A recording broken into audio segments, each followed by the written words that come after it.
Bonjour tout le monde, bonjour, bienvenue. Avant qu'on commence, je voudrais juste vous rappeler, s'il vous plaît, veuillez, s'il vous plaît, éteindre vos cellulaires pour que ça ne sonne pas durant la présentation.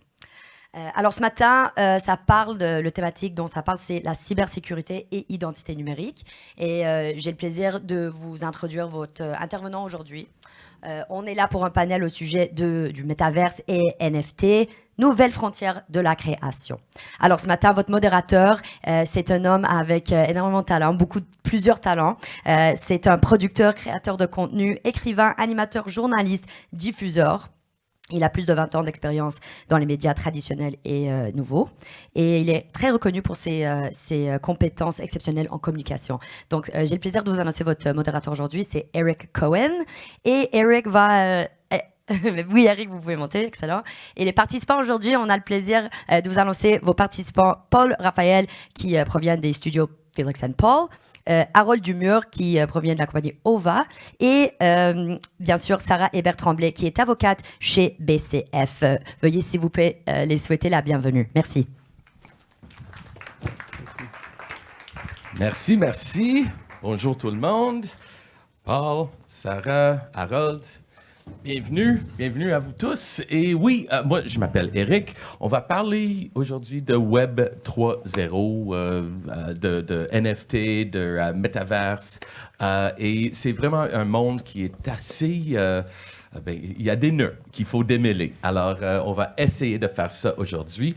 On va commencer juste en présentant chaque personne et où leur métier se croise avec ce thème-là. Fait que commençons avec Paul. Paul est un des fondateurs de Felix and Paul. Si vous connaissez pas Felix and Paul, where have you been? It's basically, il nous amène en espace, il nous amène au White House. C'est vraiment les maîtres de VR mondial. Bienvenue, Paul. Parle-nous un peu où tu vois Félix et Paul dans le monde de Web 3.0. Donc, c'est ça. Donc, ça fait maintenant 10 ans qu'on fait je dirais du storytelling immersif à Félix et Paul Studio. Et dans les premières 8 années, ça coupe, hein? Allô, allô, allô? Allô, allô, OK. Bon. Donc, Non, c'est beau. c'est beau? Ah, OK. Bon. Donc, les quelques premières années, on était vraiment focusé sur le cinématique en réalité virtuelle. Dans les dernières années, on s'est mis à intégrer de plus en plus l'interactivité, donc le numérique, les engins de jeu pour créer de l'immersion dans laquelle tu n'es pas juste entouré d'images, mais dans lesquelles tu peux te déplacer, même interagir. Peut-être quelques mots sur notre dernier et plus gros projet qui s'appelle l'Infini, qu'on a fait la première à Montréal l'été passé. Ouais. Et qui a depuis été à Houston, Seattle et qui vient d'ouvrir à San Francisco. Donc, c'est une expo où plus d'une centaine de personnes à la fois peuvent en réalité virtuelle visiter la Station spatiale internationale. Donc, c'est un mélange de contenu qu'on a filmé pendant presque 3 ans sur la Station spatiale en réalité virtuelle, à l'intérieur et à l'extérieur de la station. Et une expérience donc physique interactive. Donc, c'est une ISS volumétrique dans laquelle on se promène et aux endroits où on a filmé nos différents plans, il y a des orbes flottantes qu'on peut activer et on rentre dans le cinématique. Donc, c'est l'intersection entre le filmé et l'interactif. Et ce qu'on essaie de faire, c'est d'aller vraiment optimiser, try to get the best of both worlds, right? Donc, le photoréalisme du filmé, mais qui est limité en interaction. Et de l'autre bord, l'immersion physique et interactive, mais qui n'est pas photoréelle. On est allé vraiment dans quelque chose de très stylisé pour représenter l'ISS. Donc, c'est ça. Et de là, donc maintenant qu'on on passe plus de temps à penser à la frontière entre le storytelling et l'interactivité, avec l'Infini, vraiment, on essayait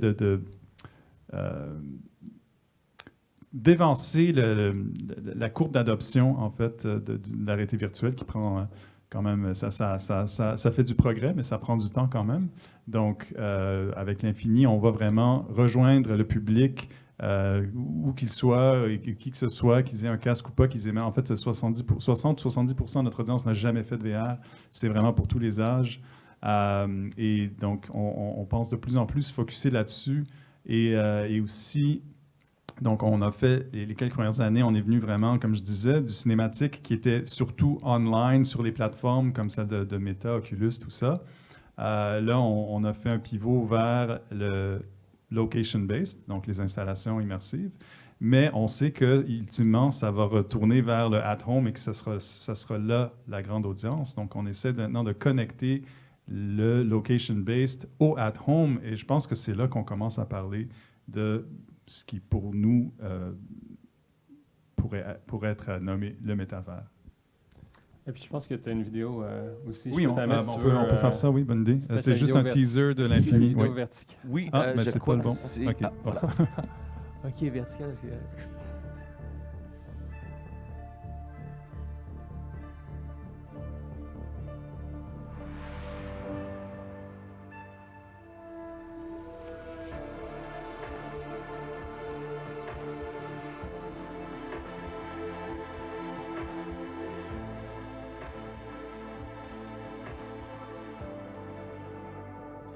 See you in space. J'aime beaucoup ça.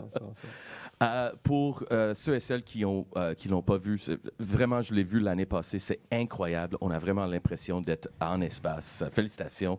Comme je disais à Paul tantôt, tu dois être fier d'amener l'humanité dans l'espace.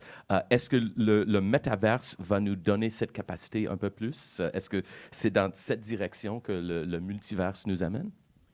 Ben, pour moi, c'est surtout l'immersif qui amène ça. Le métavers amène, je pense, un autre type d'immersion qui est celui de vraiment...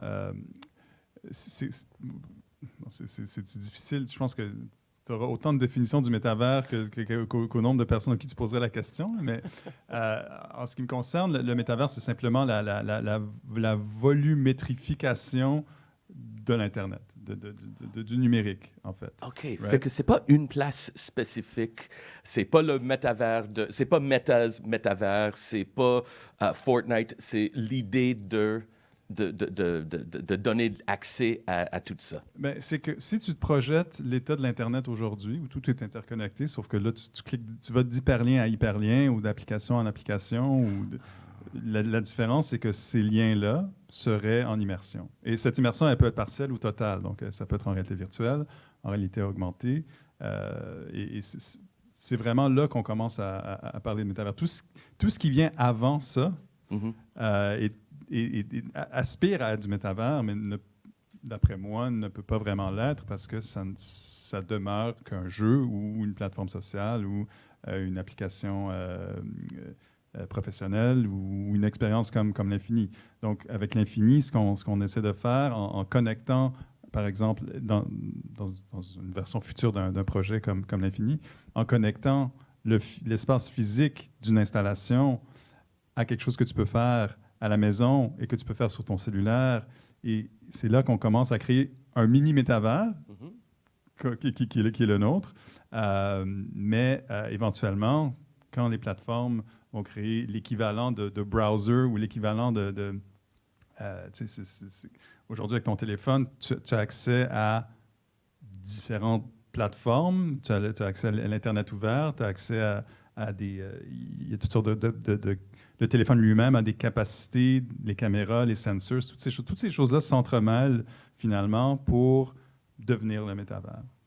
J'ai comme une question. Et premièrement, si vous avez des questions, on ne va pas faire ça très formel. Juste levez vos mains et on va vous donner le micro.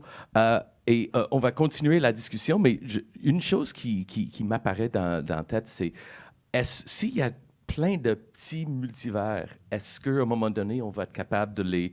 est-ce que ça va être comme Disney Plus et Paramount Plus et on n'a pas accès, il faut payer ou il faut accéder chacun différemment, ou est-ce que ça va tout devenir comme un univers multivers?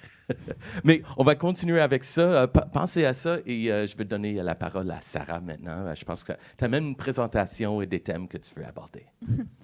Oui, donc moi, je suis avocate en propriété intellectuelle et aussi agente de marque. Ma pratique se focus vraiment... en fait, j'ai étudié beaucoup le droit des technologies et des TI et j'ai pratiqué beaucoup avec des entreprises dans le domaine du divertissement. Donc, à l'intersection de ces deux domaines-là, j'ai commencé à m'intéresser aux NFT et aux métavers dans les dernières années.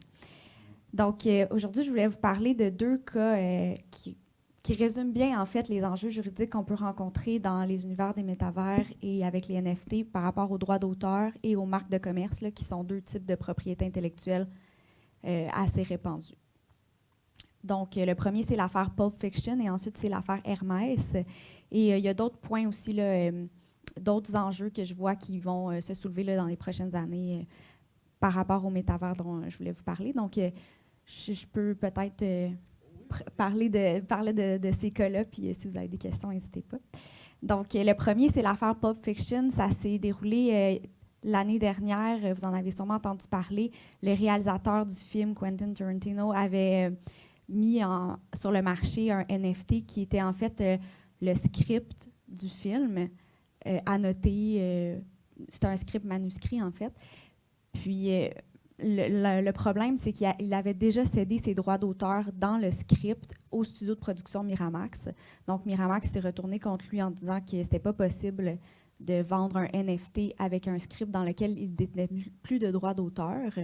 Par contre, il avait conservé certains droits de diffusion sur le film. Donc, évidemment, à l'époque, les NFT, c'était pas inclus dans les droits de diffusion. C'était pas quelque chose qui était commun à cette époque-là. Mais la question légale, c'est est-ce que les nouvelles façons de diffuser une œuvre devraient être incluses de facto dans les droits de diffusion? Parce que les droits d'auteur, ça inclut plusieurs droits, dont les droits de diffusion, les droits de reproduction, etc. Donc, c'est une question qui est quand même très intéressante puis qui va se poser, je pense, de nombreuses autres fois là, dans les litiges à la cour. Celui-là a été réglé hors cour, donc on ne saura pas ce que le juge en pense. Mais il y a eu d'autres litiges comme ça là, qui sont en cours, là, même dans le domaine de la musique, par exemple. Ce qui est intéressant aussi, c'est qu'il y a certainement un argument à faire qu'un NFT, ce n'est pas l'œuvre en tant que telle, c'est plutôt une ligne de code. Donc, est-ce que vraiment c'est l'œuvre qui est diffusée? On pourrait faire le parallèle, par exemple, avec quelqu'un qui achète le DVD du film, qui le fait autographier puis qui le revend. Ça ne serait pas une diffusion du film, là, mais ça serait seulement la vente d'un objet. Donc, c'est ça. Ça, c'est des arguments qui vont sûrement être entendus à la cour, puis on va pouvoir bientôt connaître ce que les juges en pensent, j'imagine. Est-ce que je peux demander une question niaiseuse? En fait, NFT, si quelqu'un a acheté cette NFT de Quentin Tarantino, ils ont acheté quoi exactement? Je m'excuse si c'est obvious au monde, mais pour moi, c'est quoi exactement qu'ils ont acheté? C'est une œuvre digitale, mais il n'y a pas de droit. Je suis un peu confus. C'est ça. En fait, c'est ça. Ça serait l'œuvre digitale qui est constituée du manuscrit. Oui. Mais c'est par exemple quand on achète une toile, qu'on achète une œuvre pas digitale, mais concrète. On n'achète pas les droits d'auteur sur cette œuvre-là, on achète juste le produit physique de la peinture. Donc, de là l'argument que c'est pas les droits d'auteur qui sont en question, mais seulement l'œuvre, dans ce cas-ci, l'œuvre digitale. Mais mettons musique, si c'est un album qui est un NFT,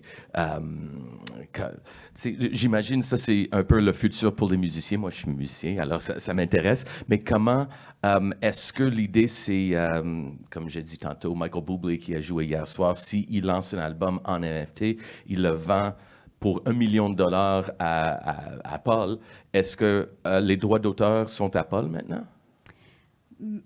Bien entendu, on pourrait inclure les droits d'auteur là-dedans, mais en théorie, je veux dire de façon traditionnelle, quand on achète un album de musique, on n'achète pas les droits d'auteur. Donc, c'est ce qui porte à croire que ce serait la même chose avec les NFT. Les droits d'auteur ne seraient pas transmis, seulement une copie de l'album qui a une certaine valeur parce que peut-être elle est unique ou peut-être elle est autographiée.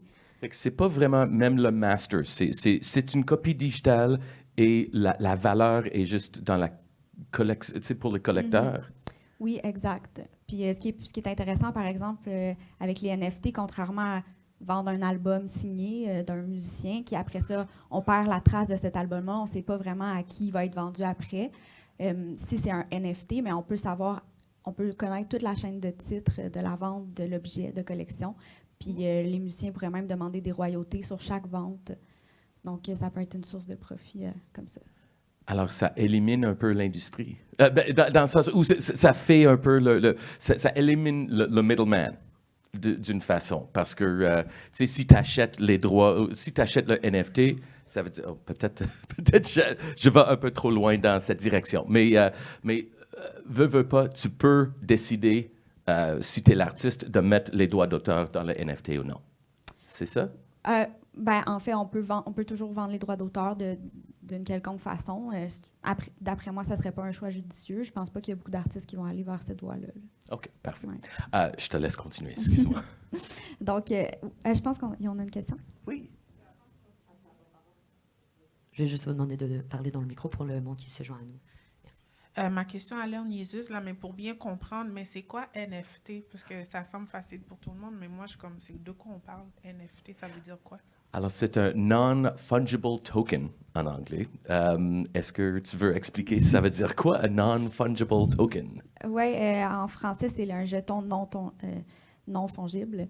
Mais en fait, c'est comme un objet, mais c'est virtuel, qu'on peut acquérir puis qu'on peut revendre, qui est associé avec soit une œuvre, mais ça pourrait être n'importe quoi. Ça pourrait être un courriel, ça pourrait être une pièce, une trame sonore.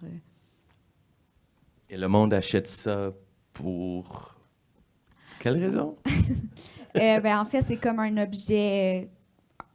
C'est comme un objet tangible, sauf que c'est intangible. Donc,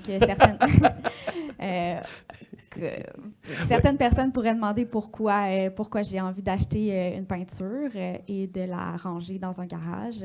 Mais ça pourrait être pour la même raison pour laquelle je voudrais acheter un jeton non fongible et le ranger dans mon ordinateur. OK. Est-ce que ça répond un peu à votre question? Y a-t-il d'autres questions pour le moment? Oh, in the back. Alors, peut-être pendant que... non, on va prendre sa question. On va continuer avec. Oui. En fait, j'en ai plusieurs. Oh. La première, ce serait si j'avais à créer... Là, je vais un peu plus loin sur votre question, parce que vous, c'était sur la musique. Moi, ça va être sur le jeu vidéo. Donc, je vais complexifier un peu les choses, parce qu'il y a de la notion d'interactivité aussi. Mais si on avait à monter une structure pour créer du NFT gaming...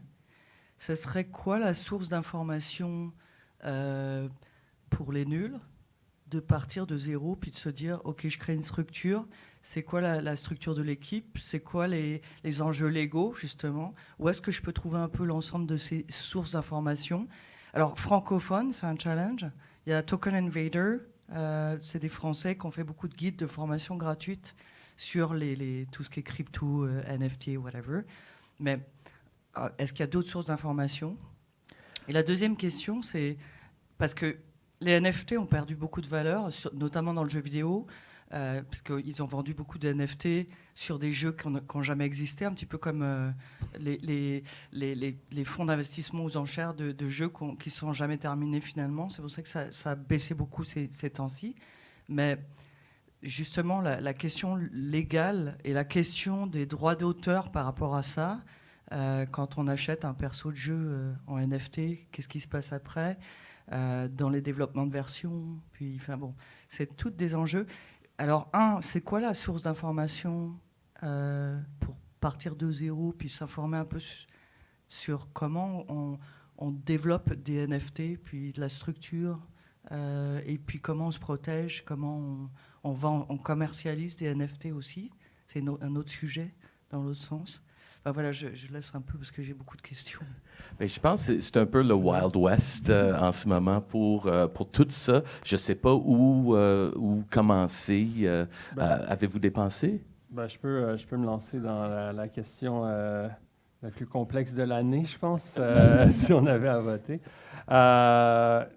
Tout d'abord, c'est le mot le plus dur à dire en anglais, mais mirror, mirror.xyz, là, c'est comme Medium, là, qui est un endroit pour des blogs qui est vraiment, justement, surtout qu'est-ce qui est crypto. Là. Fait que je pense que c'est un bon endroit pour chercher sur une multitude de questionnements qu'on pourrait avoir là, par rapport à des domaines spécifiques, là, vu que là, c'est plus un engin de recherche, je pense qu'il faudrait pour répondre à chacun des points, mais où commencer, puis pourquoi le pricing qui a diminué. Je crois qu'il y a eu énormément de volume, puis tout est aussi dans une question d'offre et la demande là, dans tout secteur. Là. Puis il y a eu énormément de demandes suite à énormément d'offres suite à l'engouement, puis aussi énormément de demandes, mais à un moment donné, ils ne se sont plus matchés, d'où, je pense, un step back, puis une décélération dans la croissance qui n'arrêtait plus.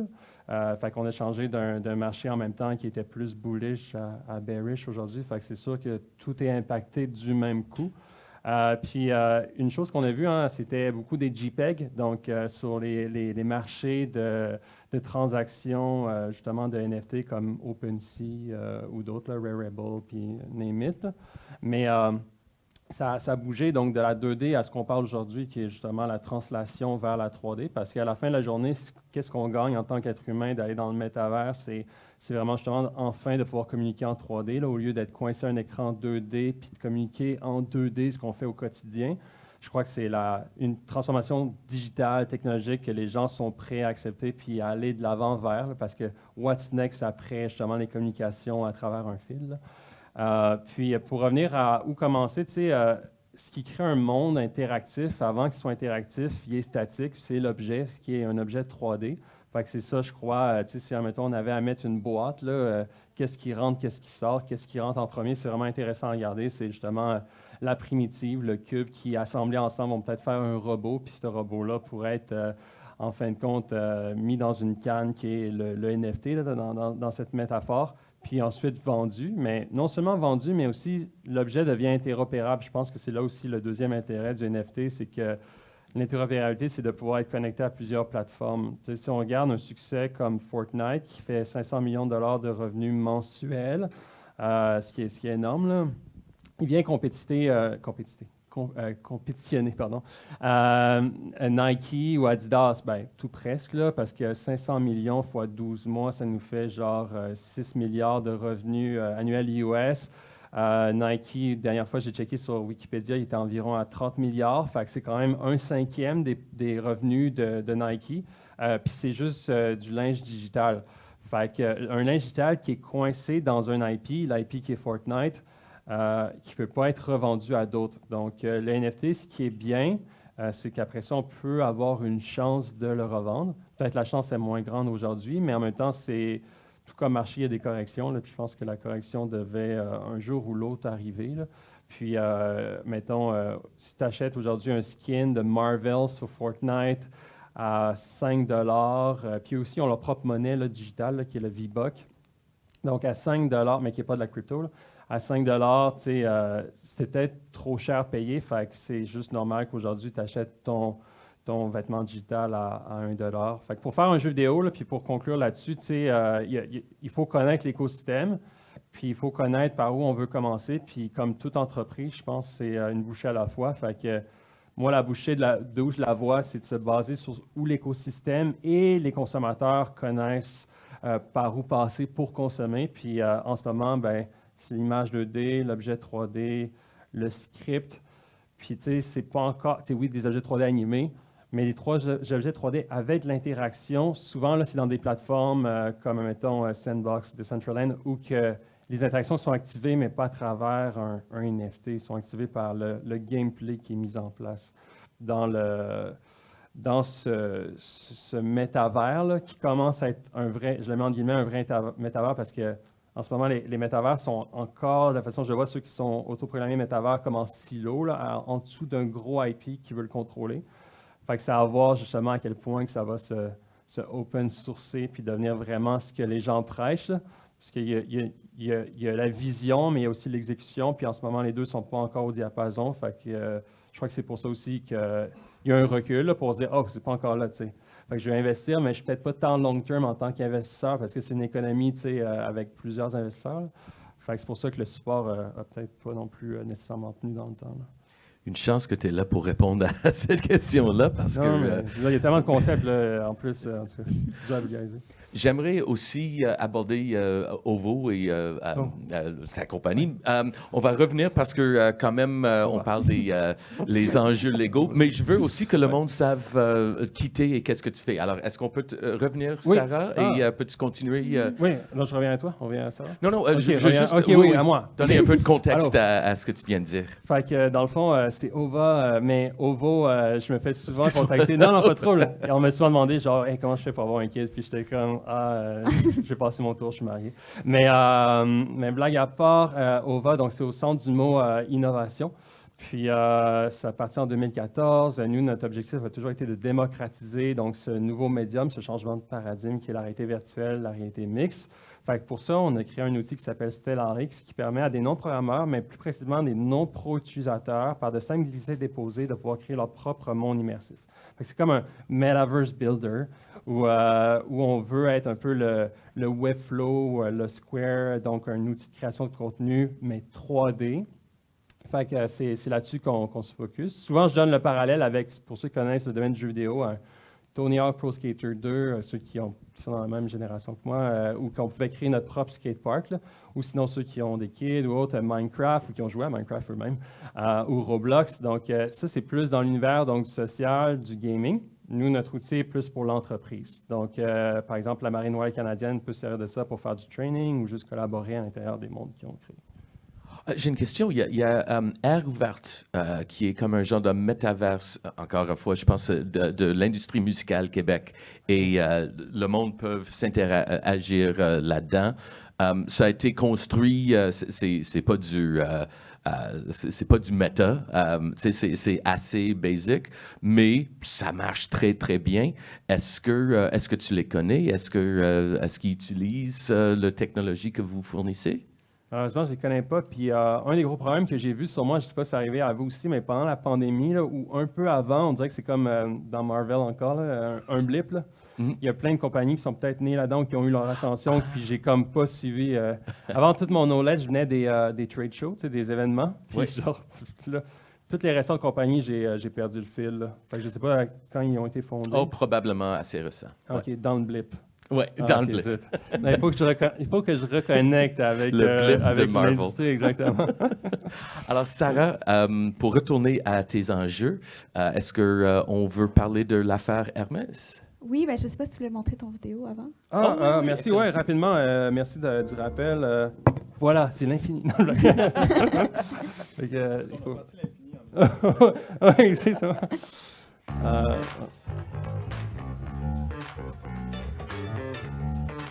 Oh, wow.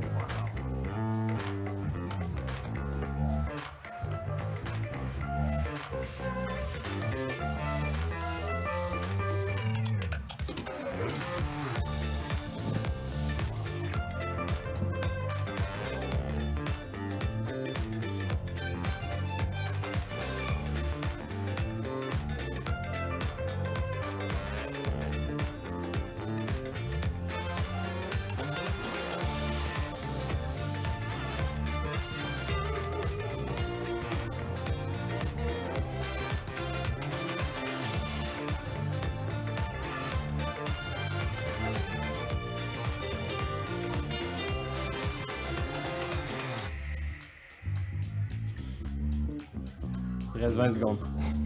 Un peu plus long que c'est fini.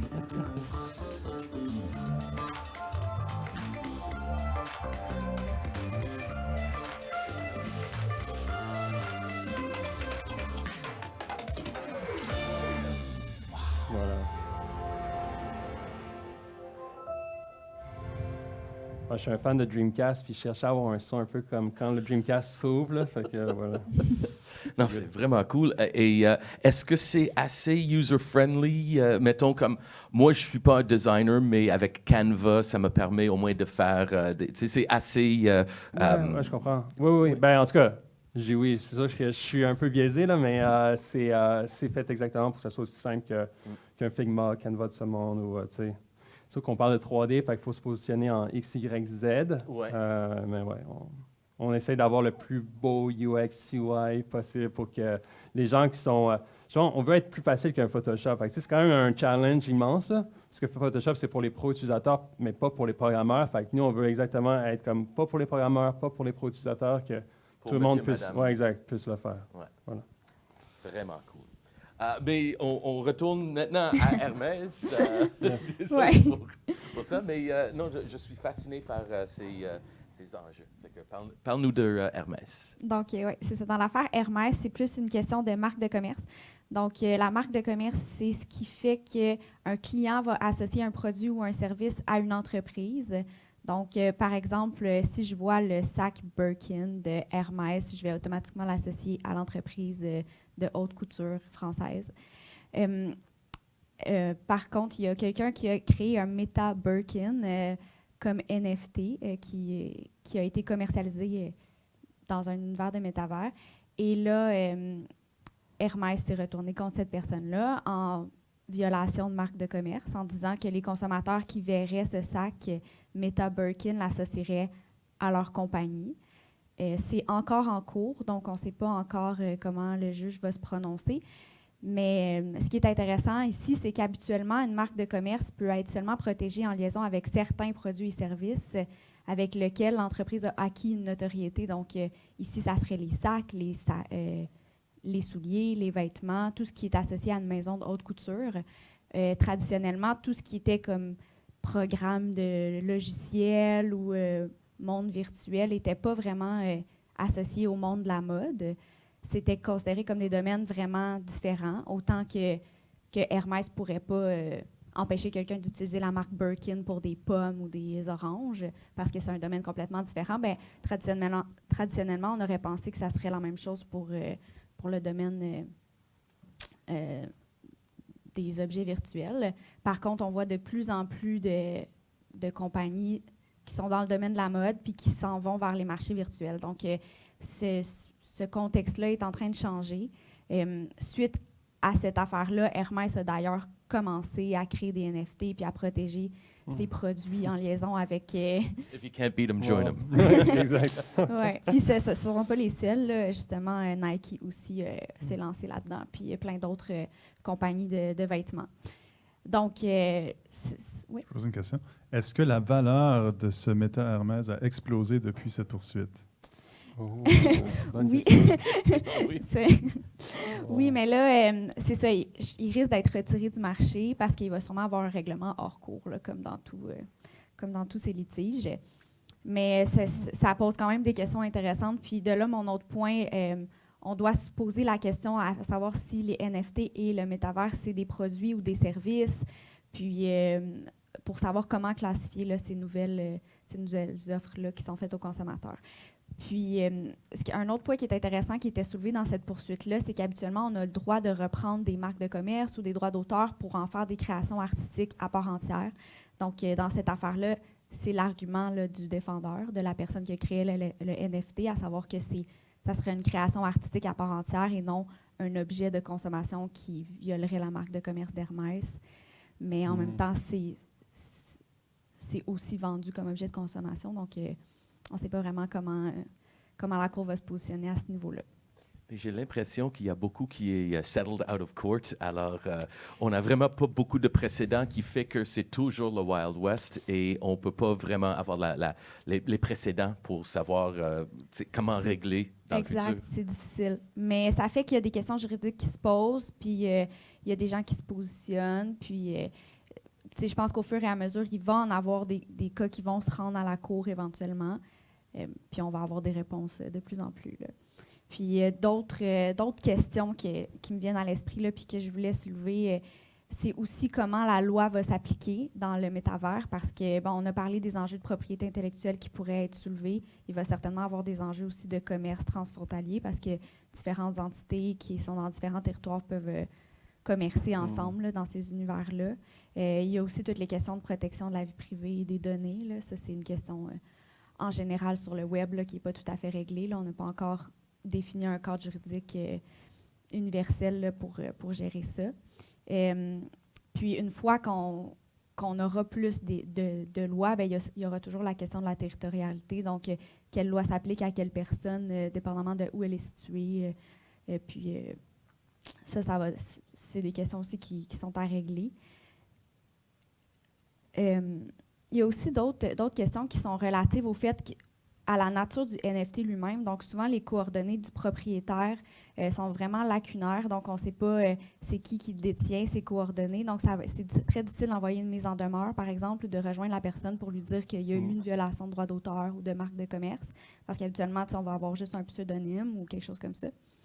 Puis, il y a le caractère immuable aussi du NFT qui peut causer problème parce que quand on se rend compte qu'une œuvre viole les droits d'auteur de quelqu'un, par exemple, on va demander qu'elle soit retirée des réseaux de diffusion. Mais un NFT, si c'est immuable, ça risque d'être plus difficile de demander que ça soit retiré, bien qu'il y ait des façons là, de le rendre comme hors du marché, mais il resterait quand même toujours là. Puis finalement, il y a aussi tous les défis qui sont reliés à la gestion décentralisée là, qui est prônée sur la plupart des métavers. Habituellement, sur le web, on a comme une entité, par exemple, une entité qui gère les noms de domaine à laquelle on peut s'adresser si on juge que le nom de domaine viole notre marque de commerce ou nos droits d'auteur.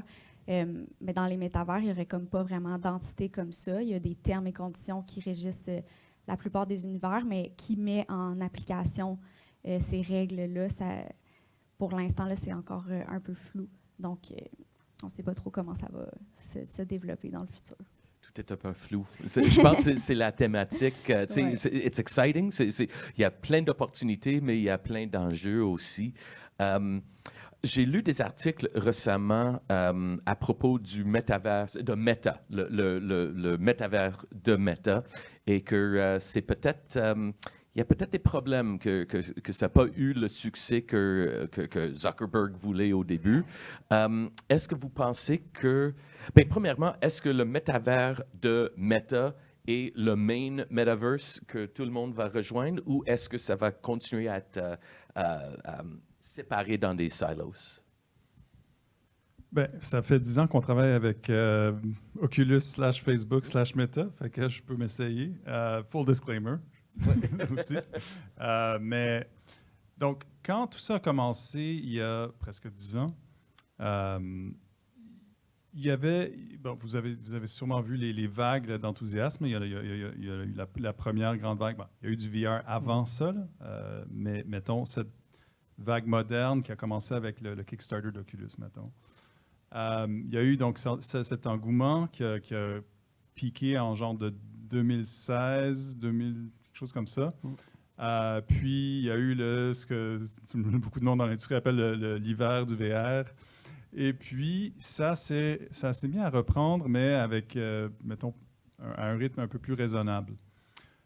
Au tout début, quand on a commencé là-dedans, personnellement, j'étais assez, comment dire, non, ben oui, sensible au fait que c'est vraiment un paradigm shift à plein de niveaux.